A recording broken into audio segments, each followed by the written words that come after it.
Good morning students. आज हम लोग स्विस संघ में कैंटन तथा संघीय शासन के संबंधों को पढ़ेंगे जानेंगे।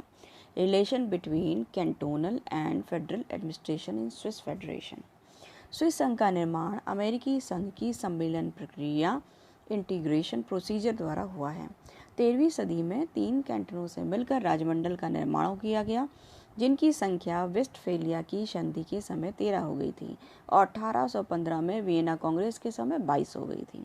20वीं सदी के अंतिम दशक में एक और कैंटन जूरा स्विस परिसंघ में सम्मिलित हो गया था। इस प्रकार कैंटनों की संख्या 23 हो गई थी। 23 कैंटनों के नाम स्वयं संविधान के प्रथम अनुच्छेद में उन्होंने दिए हैं। यदि स्विस संघ में अन्य कोई पड़ोसी प्रदेश प्रविष्ट करना चाहे तो उसके लिए संवैधानिक संशोधन आवश्यक होगा। संविधान के अनुसार छोटे बड़े सभी कैंटनों में वैधानिक दृष्टि से समान हैं। 23 कैंटनों में 20 पूर्ण व 6 अर्ध कैंटन हैं। पूर्ण कैंटन और अर्ध कैंटन में केवल 2 बातों से ही अंतर होता है कि संघीय सीनेट में प्रत्येक पूर्ण कैंटन में अपने 2 प्रतिनिधि भेजता है, लेकिन अर्ध कैंटन केवल 1 प्रतिनिधि भेजता है। और दूसरा, जो हम पहले भी बता चुके हैं कई बार, कि संवैधानिक संशोधन पर लिए गए निर्णय में अर्ध कैंटन का केवल मत आधा गिना जाता है, जबकि पूर्ण कैंटन का मत पूरा समझा जाता है। इस अपवादों के अतिरिक्त प्रत्येक कैंटन और अर्ध कैंटन में संवैधानिक दृष्टिकोण से ये समान है। सबसे पहले हम देखेंगे डिवीजन ऑफ पावर, शक्ति का विभाजन। शक्ति के विभाजन के अंतर्गत हम देखेंगे कि स्विस संविधान में कुछ विषय संघीय अधिकार क्षेत्र में रखे गए हैं और कुछ विषय ऐसे हैं जिन्हें कैंटनों और संविधान संघीय सरकार दोनों को अधिकार क्षेत्र प्राप्त हैं, अर्थात इन्हें समवर्ती अधिकार क्षेत्र में रखा गया है। और कुछ विषय ऐसे हैं जिनके अधिकार क्षेत्र संघ अथवा कैंटनों की सरकार में विभक्त कर दिया गया है, अर्थात उन पर विभक्त अधिकार क्षेत्र की व्यवस्था की गई है। अवशिष्ट अधिकार कैंटनों को सौंपे गए हैं। इस संबंध में संविधान के अनुच्छेद 3 में दिया गया है।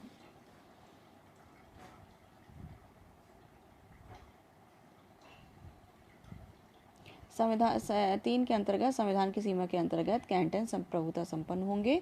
वे उन सभी अधिकारों का प्रयोग करेंगे जो संघ द्वारा हस्तांतरित न किया गया हो। नवीन संविधान के अंतर्गत परिसंघ तथा कैंटनों के बीच शक्ति विभाजन तथा परिसंघ के अधिकार क्षेत्र व कैंटनों के अधिकार क्षेत्र का बहुत अधिक विस्तार के साथ उल्लेख किया गया है। संविधान के अनुच्छेद 42 से लेकर 135 तक इस शक्ति विभाजन तथा परिसंघ और कैंटनों के अधिकार क्षेत्र से संबंधित है। अब हम देखेंगे संघीय अधिकार क्षेत्र, जिसे फेडरल पावर्स कहते हैं। संविधान के विभिन्न अनुच्छेदों में संघ सरकार को अनेक विषयों पर अनन्य अधिकार प्रदान किए गए हैं। संघीय अधिकार क्षेत्र के प्रमुख विषय हैं वैदेशिक संबंध, अर्थात दूसरे देशों से संधियां करना, युद्ध की घोषणा करना, उनके यहाँ राज प्रतिनिधि, दूत प्रदूत आदि भेजना, देश की सुरक्षा अथवा सेना की व्यवस्था करना, डाक ताट, टेलीफोन, रेल मार्ग आदि की व्यवस्था करना व संदेश वाहन के साधन, विश्वविद्यालय शिक्षा, व्यावसायिक शिक्षा, मुद्रा, टंकण, नोन, बारूद, अस्त्र शस्त्र, नापतौल के मापदंड, कॉपीराइट, पेटेंट, दीवानी, फौजदारी व वाणिज्य संबंधी विधियों, वन, लोक स्वास्थ्य, वन पथ, नौवाहन, जल शक्ति आदि का प्रबंध करना। संघीय अधिकार क्षेत्र के उन विषयों पर संघीय व्यवस्थापिका ही कानून बना सकती है और इस पर संघीय शासन व्यवस्था ही लागू होती है। इसके बाद हम देखते हैं समवर्ती अधिकार क्षेत्र, कॉन्करेंट पावर्स। इसके अंतर्गत हम देखते हैं ये विषय जिन्हें समवर्ती सूची में सम्मिलित किया गया है वे इस प्रकार हैं। इसके अंतर्गत पृष्ठ पर नियंत्रण, उद्योगों पर नियंत्रण, उनका नियमन, बैंक व्यवसाय, आप्रवासन, इमिग्रेशन और राजपथ, हाईवेज की व्यवस्था आदि। इन विषयों पर संघ सरकार व कैंटनों की सरकार दोनों को ही नियम बनाने का अधिकार प्राप्त है, परंतु यदि किसी विषय पर दोनों के बनाए गए नियमों में परस्पर विरोध हो जाता है तो संघीय नियम ही मान्य होता है, जो कैंटनों का नहीं है। अब इसके अलावा हम विभक्त अधिकार देखते हैं, डिवाइडेड पावर्स। इसके अंतर्गत हम देखते हैं स्विस शासन प्रणाली की यह अनुपम विशेषता है कि यहाँ पर कुछ विषयों के संबंध में व्यवस्था करने का अधिकार संघ और राज्यों में बटा हुआ है। जैसे कि विदेशों में संधियां करना संघीय अधिकार क्षेत्र में है, परंतु कैंटन अपने निकटवर्ती राज्यों में संविधान द्वारा निश्चित की गई सीमाओं के अंतर्गत कुछ विशेष विषयों पर संधियां कर सकते हैं। सेना व्यवस्था तथा संचालन का कार्य भी संघ और कैंटनों में बटा हुआ है। अनिवार्य तथा निःशुल्क प्राइमरी शिक्षा की व्यवस्था करना कैंटनों का कर्तव्य है, परंतु संघ का यह निरीक्षण करने का अधिकार प्राप्त है कि कैंटन अपने इस कर्तव्य का पालन कर रहे हैं या नहीं। संघ का यह कर्तव्य है कि कर्तव्य पूर्ति हेतु आवश्यकता अनुसार कैंटनों की आर्थिक सहायता दे और संघीय रेलों के प्रशासन और नापतौल के मापदंड में कुछ ऐसी व्यवस्था की गई है। अतः हम इन सब वर्णनों से हमको ये स्पष्ट हो जाता है कि संघीय सरकार का अधिकार क्षेत्र बहुत अधिक व्यापक और विस्तृत है। जीवन के लगभग प्रत्येक क्षेत्र को नियमित करने का अधिकार उसे मिला हुआ है। शक्ति विभाजन एक अन्य पक्ष यह है कि संविधान के द्वारा कैंटनों को भी कुछ अधिकार दे दिए गए हैं, सामान्यतया संघ की इकाइयों को प्राप्त नहीं होते हैं। संविधान की धारा 9 कैंटनों को विदेशी राज्यों के साथ संधि करने का अधिकार प्रदान करती है और 13 कैंटनों को सीमित रूप से सेना रखने का अधिकार दिया गया है। इसके अतिरिक्त संविधान के अनुसार प्रत्येक कैंटन तथा अर्ध कैंटन को अलग अलग संविधान बनाने का भी पृथक सरकार द्वारा बनाने तथा पृथक सरकार रखने का अधिकार है। कैंटनों को अपना अलग संविधान बनाने के साथ 3 बातों का ध्यान रखना बहुत जरूरी है। पहला, कैंटनों का संविधान संघीय संविधान के अनुकूल होना चाहिए। दूसरा, उनके द्वारा अपने संविधान में गणतंत्रात्मक प्रणाली को ही अपनाया जाना चाहिए और किसी शासन व्यवस्था को नहीं। और तीसरा, अपना संविधान अपनी जनता द्वारा स्वीकार करना चाहिए, नागरिकों के बहुमत द्वारा मांग किए जाने पर उसका संशोधन होना चाहिए। संविधान द्वारा किया गया शक्ति विभाजन विधायी क्षेत्र के संबंध में है। प्रशासनिक क्षेत्र में संघीय सरकार के अधिकार के अनेक प्रशासनों विषयों का प्रशासन कैंटनों की सरकारों को दे दिया गया है। स्विट्जरलैंड में केंद्रीय सरकार तथा कैंटनों के शासन में परस्पर घनिष्ठ संबंध पाया जाता है। स्विस नागरिक द्वारा परस्पर घनिष्ठता के संबंध को और मजबूती दी गई है। अनुच्छेद 44 में कहा गया है कि परिसंघ तथा कैंटन एक दूसरे के साथ सहयोग करेंगे तथा संविधान द्वारा निर्धारित कार्यों को पूरा करने में एक दूसरे का समर्थन भी करेंगे। उनके संबंध आपसी सहयोग और समझ पर आधारित है। वे एक दूसरे को प्रशासनिक तथा न्यायिक सहयोग भी देते हैं। अब हम कुछ और चीज़ें देख लेते हैं जिसे हम कहते हैं सेंट्रल टेंडेंसी या केंद्रीकरण की प्रवृत्ति, जिसे हम कहते हैं टेंडेंसी टूवर्ड सेंट्रलाइजेशन। इसके अंतर्गत हम देखते हैं स्विट्जरलैंड एक संघ राज्य है, किंतु इनकी शासन व्यवस्था में कुछ ऐसे तत्व हैं जिनसे प्रकट होता है कि स्विस संघ में केंद्रीकरण की प्रवृत्ति बहुत ज़्यादा प्रबल है।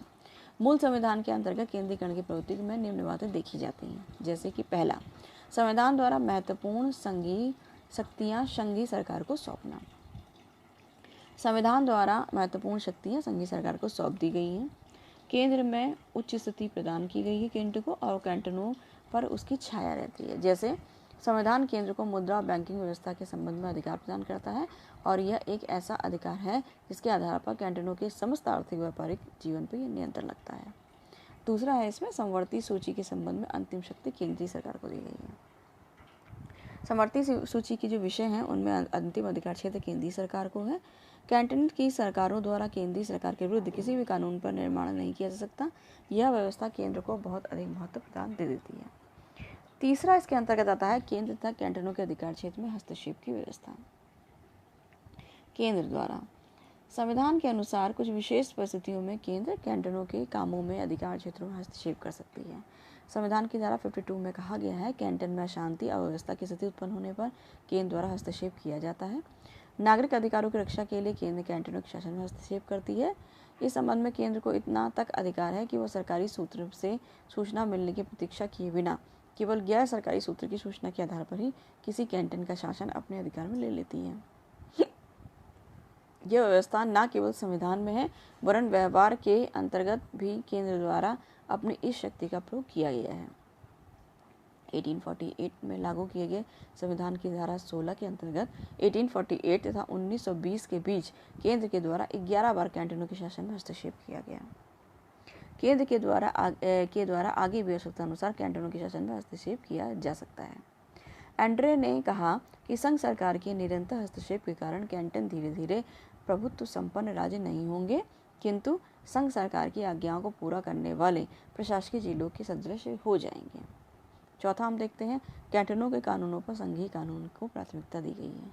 अनुच्छेद 49 में इनके वहाँ संविधान में कहा गया है कि कैंटन का कानून संघीय कानून के प्रतिकूल होने पर कैंटन के कानून पर संघीय कानून को प्राथमिकता प्राप्त होगी। मतलब यहाँ भी संघ और केंद्र सर्वोच्च स्थिति में है तथा परिसंघ ये सुनिश्चित करेगा कि कैंटन संघीय कानून का सम्मान करते हैं। फिर हम देखते हैं 5वें पॉइंट के रूप में कैंटनों की केंद्र पर वित्तीय निर्भरता। नॉर्मल सी चीज़ है, जैसे राज्य वित्तीय रूप से निर्भर केंद्र पर रहते हैं वैसे यहाँ पर कैंट केंद्र पर निर्भर है। जैसे कि कैंटन वित्तीय दृष्टि से भी केंद्रीय सरकार पर ही आश्रित होंगे। छठा, कैंटनों पर संघीय सरकार का नियंत्रण, इसके अनुमति के बिना अपने संविधान में ये संशोधन नहीं कर सकेंगे। कैंटनों के अधिकार क्षेत्र को सर्वोच्च न्यायालय का संरक्षण नहीं। कैंटनों के अधिकार क्षेत्र को सर्वोच्च न्यायालय का संरक्षण इसलिए नहीं प्राप्त है क्योंकि केंद्र द्वारा कैंटनों के अधिकार क्षेत्र का अतिक्रमण किया जा सकता है। संविधान में निहित केंद्रीकरण की इस प्रवृत्ति के कारण संविधान की धारा 47 में वर्णित कैंटनों की स्वायत्तता हास्यास्पद सी हो गई है, क्योंकि ड्रूपीज ने कहा कि वित्त संविधान संघ को कैंटनों का शिक्षक तथा निरीक्षक बना देता है। व्यवहारिक राजनीति में केंद्रीकरण के तत्व अगर हम देखते हैं कि मूल संविधान के अंतर्गत तो नागरिक केंद्रीकरण की प्रवृत्ति विद्यमान थी। संविधान द्वारा लागू किए जाने के बाद भी केंद्रीकरण की यह प्रवृत्ति निरंतर विकास होता रहा है। रैपार्ट के अनुसार अमेरिका की भांति स्विट्जरलैंड में भी ऐतिहासिक विकास राष्ट्र के राजनीतिक जीवन के आकर्षक केंद्र को खंडों से हटाकर अधिकाधिक संपूर्ण की ओर ले जा रहा है।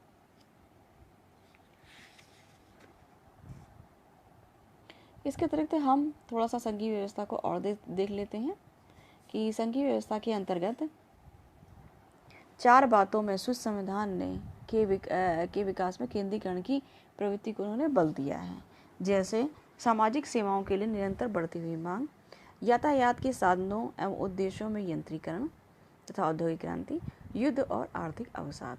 1848 में निर्मित संविधान के अनुच्छेद 31 और 34 के द्वारा केंद्र सरकार को सार्वजनिक कल्याण तथा सामाजिक सुरक्षा, श्रमिकों के कल्याण के लिए कानून बनाने का अधिकार दिया गया था।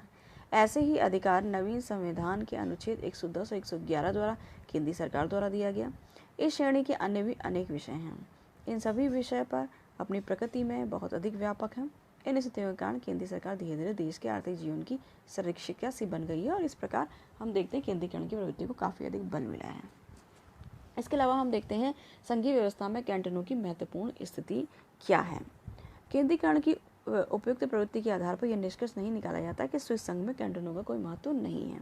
संविधान के द्वारा कैंटनों को न केवल अवशिष्ट शक्तियाँ प्रदान की गई है वरन निकटवर्ती राज्यों के साथ संधियाँ करने व सेना रखने की भी शक्ति इनको दी गई है, जो साधारणतया संघ राज्यों में इकाइयों को प्रदान नहीं की जाती है। संवैधानिक संशोधन कैंटनों की स्वीकृति से भी किए जा सकते हैं और नागरिकों तथा राजनीतिक गतिविधियों का मूल केंद्र कैंटन ही है। नवीन संविधान के अनुच्छेद 46 और 47 में भी समस्त राज्य व्यवस्था में कैंटनों की महत्ता को स्वीकार किया गया है और उस पर बल दिया गया है। अनुच्छेद 46 के अनुसार ये कहा गया है कि परिसंघ कैंटनों को अधिकाधिक संभव सीमा तक कार्यक्षेत्र प्रदान करेगा तथा उसकी विशेषताओं का सम्मान भी करेगा। अनुच्छेद 47 के अंतर्गत भी कहा गया है कि परिसंघ कैंटनों की स्वायत्तता का सम्मान करेगा और स्थानीय स्विस नागरिकों के स्वभाव का एक प्रमुख लक्षण है। ब्रुक्स के शब्दों में कहा गया है कि प्रत्येक कैंटन सक्रिय राजनीतिक जीवन का एक केंद्र है। बोरियर ने भी कहा कि कैंटन वे छोटे राष्ट्र हैं जिनकी एकमात्र सतत आकांक्षा यह रहती है कि अपने राजनीतिक संगठन को पूर्ण करें और अपनी प्रजातंत्रात्मक संस्थाओं का विकास करें। वास्तव में स्विस संघ के अंतर्गत केंद्र सरकार और कैंटनों की सरकार दोनों को ही अपने अपने क्षेत्रों में महत्वपूर्ण स्थिति प्राप्त है। इन दोनों में अत्यंत सद्भावनापूर्ण स्थिति को हम देख सकते हैं और पारस्परिक सहयोग को भी हम देखते हैं, जिसका प्रमाण यह है कि अधिकांश संघीय कानूनों की क्रियान्विति कैंटनों की सरकार द्वारा की जाती है। नवीन संविधानों के अंतर्गत केंद्र सरकार और कैंटनों की सरकार के बीच आपसी सहयोग की भावना स्थितियों को पूर्व के संविधान तथा राज्य व्यवस्था की तुलना में अधिक प्रबल प्रदान करने की चेष्टा की गई है।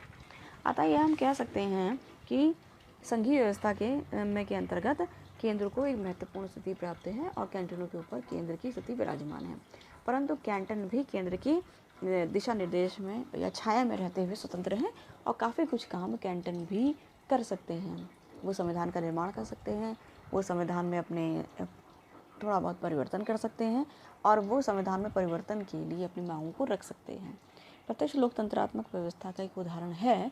ये बहुत ज़्यादा लचीला ना बन जाए, इसलिए इसे कठोर संविधान के रूप में प्रस्तुत किया गया है।